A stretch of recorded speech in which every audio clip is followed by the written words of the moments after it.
All right, here we go. Got the man in the shop, Drew. Can you explain to us a little bit about your construction? Yeah, I'll just tell you the backstory of Black Dart. So I started with the carbon rail boards, and this was, I don't remember the year, but I got really into carbon rail boards, and then we learned that the flex was too soft. Like the guys would load them up, and it would feel like the board was bogging out because it wasn't stiff enough.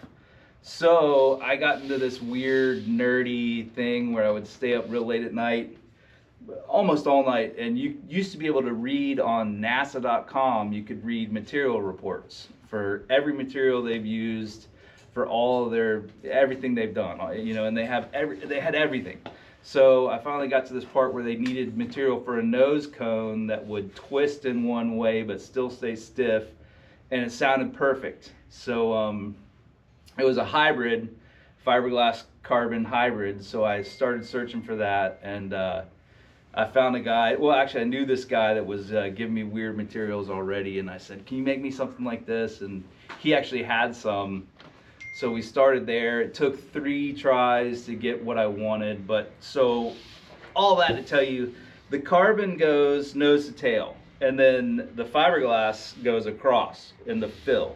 So it's a true hybrid, and technically it's maybe a uni, but what this does is it allows the board to twist. When you load it up and put your energy into the board, the material can twist in this way, so that you load a board on your turn and it snaps back into its true shape.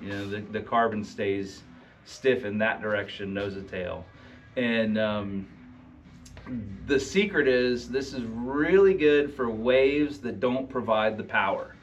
Like some technologies and some builds are good for, polys are really good for waves that have their own power.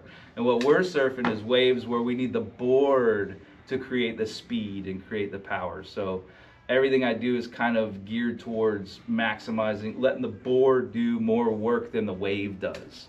And that's what Black Dart does so great. But there's a lot of different carbons guys are trying, plane weaves, different, some carbons are better for boat transoms, but they still, basically you boil down to a stringerless EPS core wrapped in carbon is a great combo for a very light board, it's super lively, and no matter how guys do it, you're coming up with something that's new and different and feels good under your feet because of the positive flex back. When you load the carbon, it comes back into shape, and that's like a twang was the old catchword. Now it's flex, which I think is inaccurate, but that's what we're looking for. So that's the gist of Black Dart. We do it in just the deck.